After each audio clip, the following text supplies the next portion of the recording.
Hi, and welcome to this installment of Frank and Mary here in Westborough, the COVID-19 edition.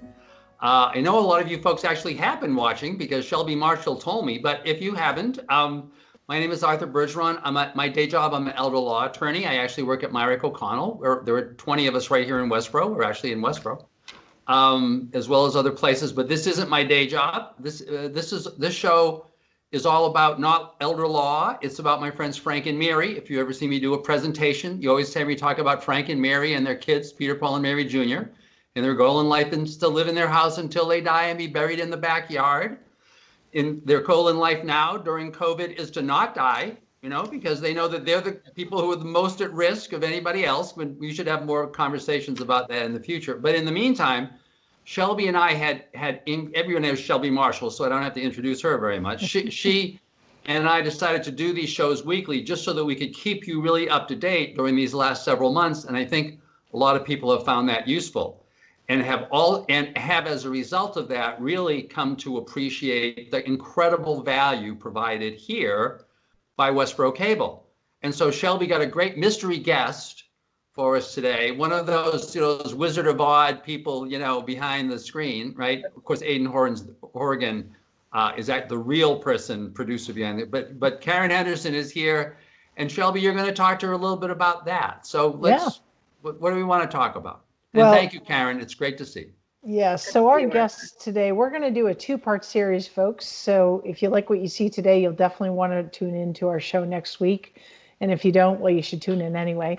But our guest today is Karen Henderson, who's the general manager of Westborough TV.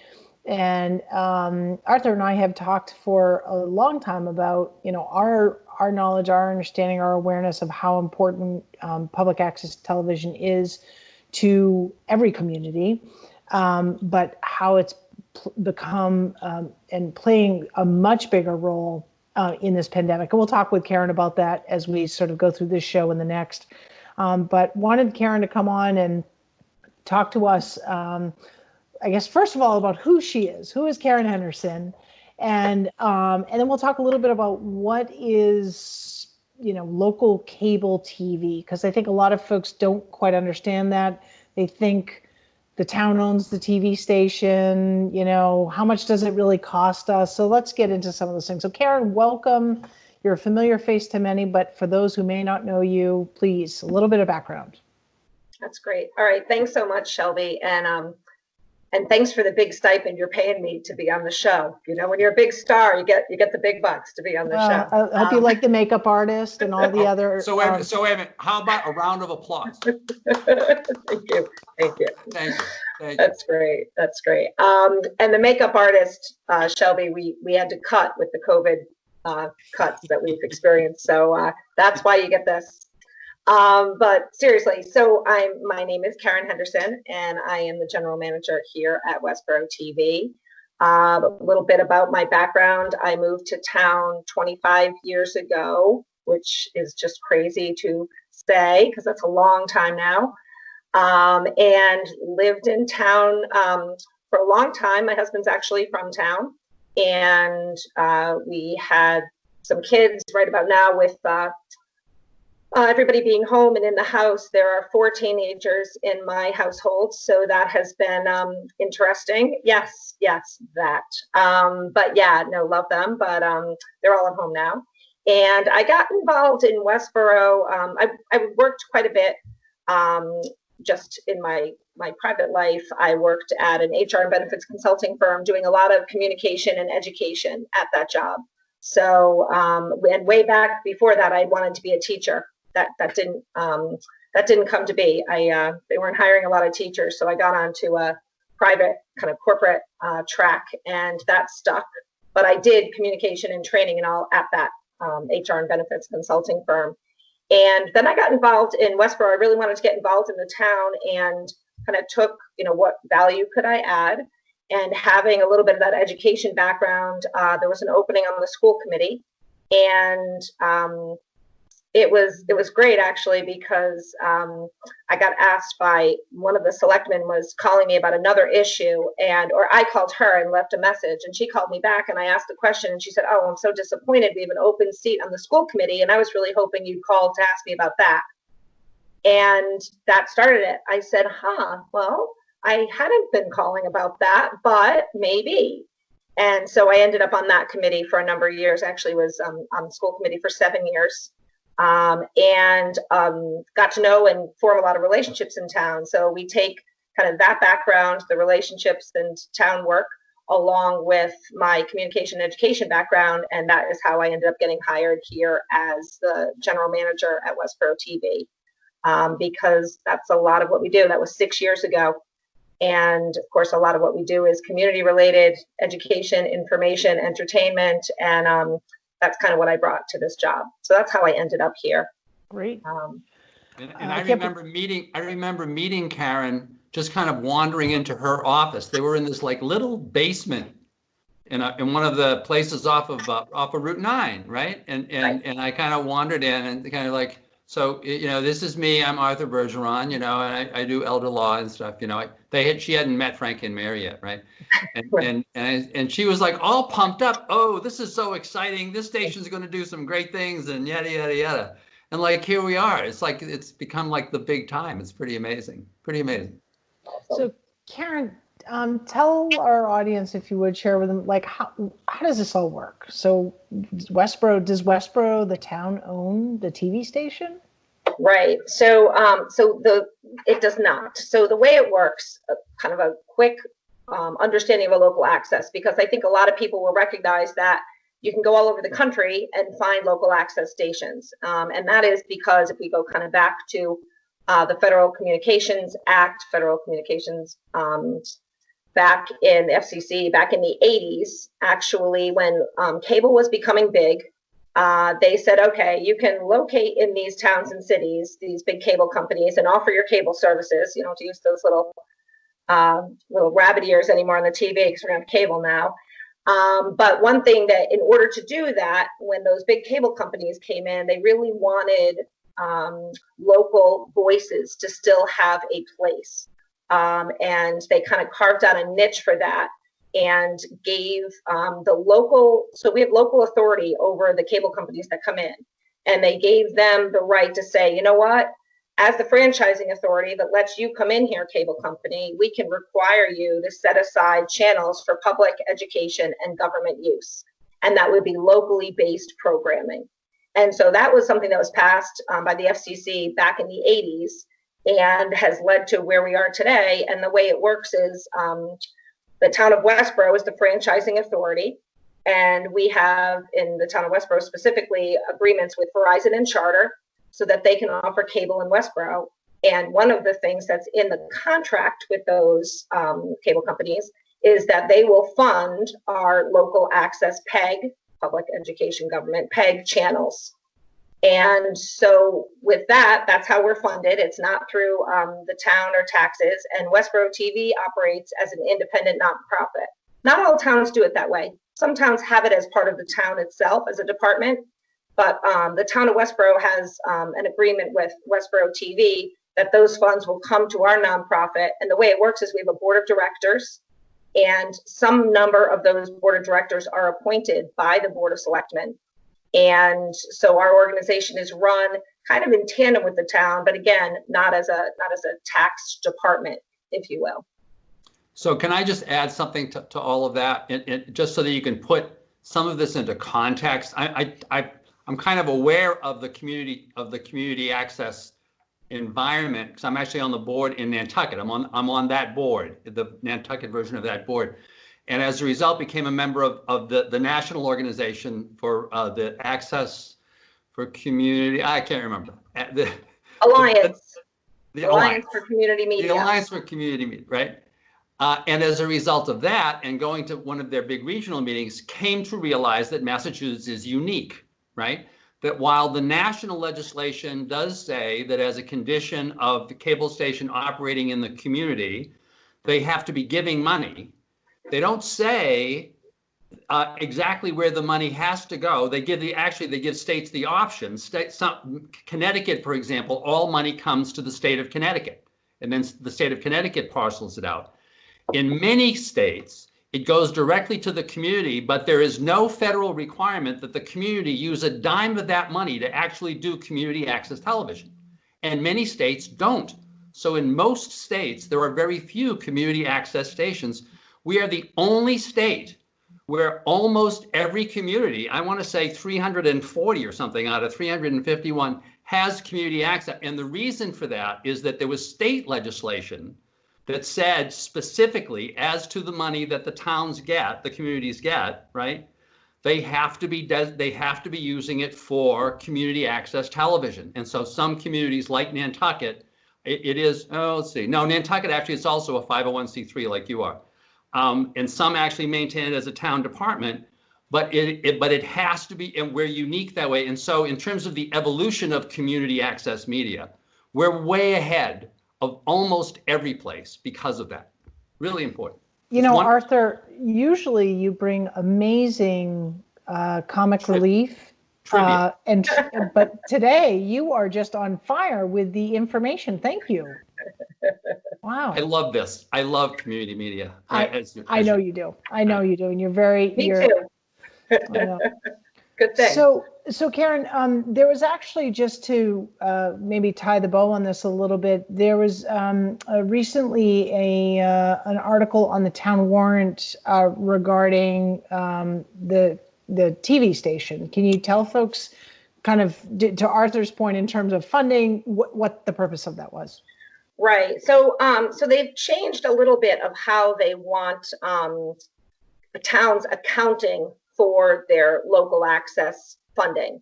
And that, and to Arthur's point, is kind of to ensure that that money is going directly toward cable services, toward local community access stations. So even though it's, so they created a, oh my gosh, what's it called? Revolving account? Yeah, it's not though. It's enterprise fund. Enterprise fund, sorry, thank you. See, I got a billion of them on this. I know, you're so good. Two today. So it really just, we just have to make sure that we give the monies coming in to Westborough TV. We make sure that that is tracked and given to the town so that they are aware of it. And we pass it through as a legislative body, but it doesn't, again, touch the town's numbers, so to speak, because it's not a taxable event. So taxable department. So, but it does show up on the warrant now. That was new last year. Yep. So last year we had two things. We had to set up an enterprise fund, and then you have to fund the enterprise fund. But of course, by definition, that means money coming in is money going out, as opposed to being raised and appropriated at town meeting. I feel like that's like my personal fund. I have an enterprise fund. Money comes in and it just goes out. It doesn't stay long.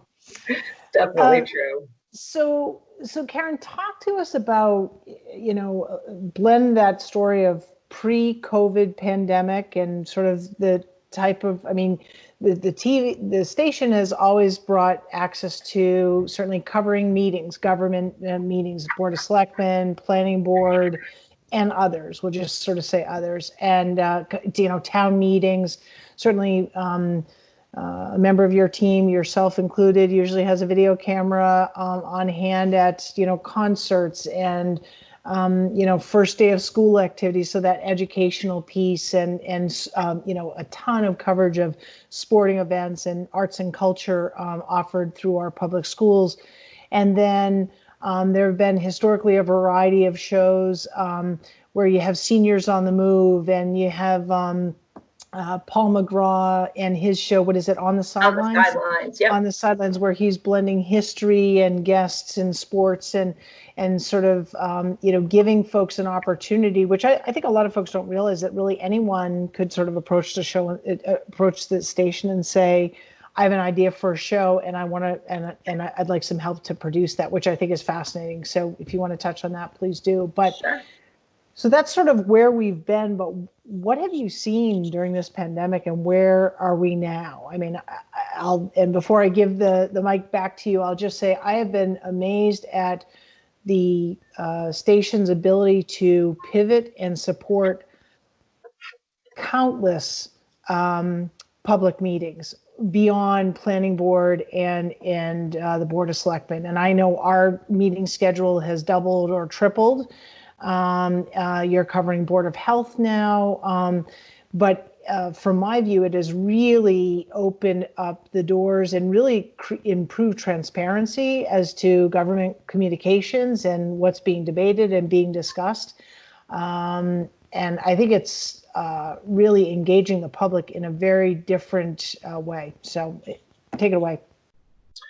Right. So I guess I'll start with that I'm very proud of my team. So I work here with my two Constance employees, Aiden Horrigan and Jeff Poole. Aiden's been here a little bit longer than I've been here, so I think about 6.5 years now.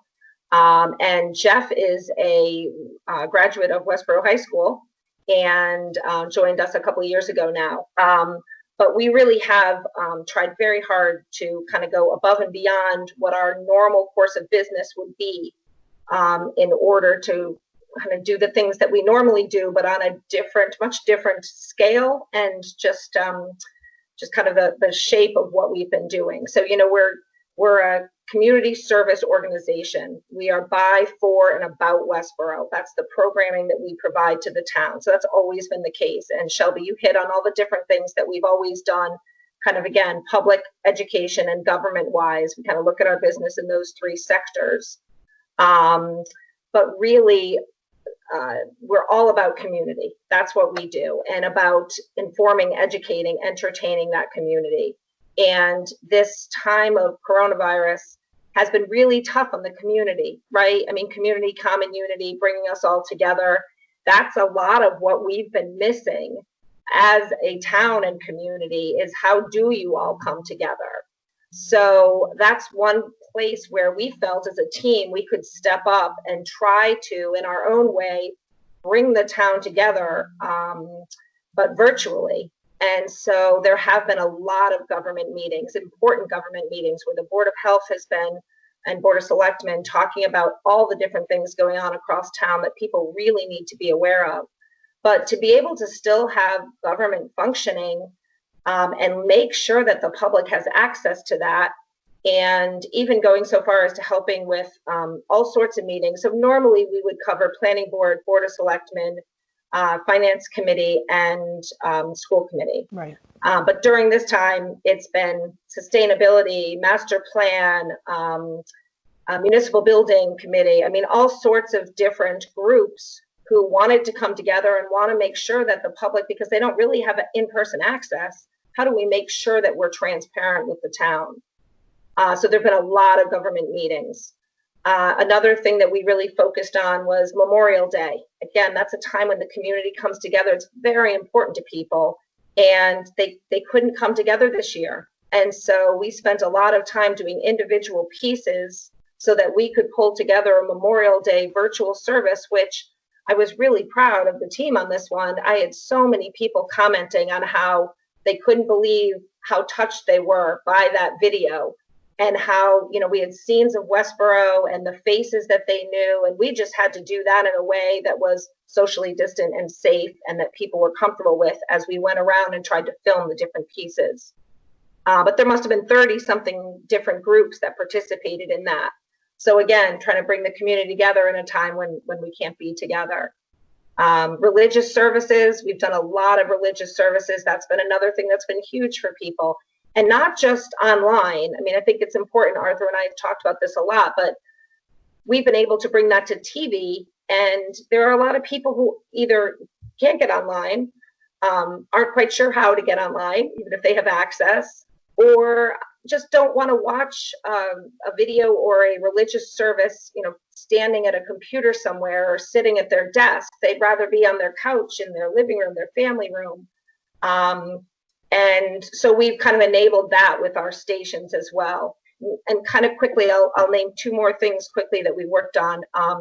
But the senior class for this year for schools didn't have a lot of the typical things that they have at the end of their 13 years here in the Westborough schools. And we, again, really ran around to try to bring those together and work with the schools on having their Mr. WHS that they have, that we made sure was out and live every single night. I couldn't tell you the number of calls we were getting for people who wanted to tune in, families that were tuning in together, people that were showing it on big projectors outside so their kids could have a friend or two over and be sitting socially distant.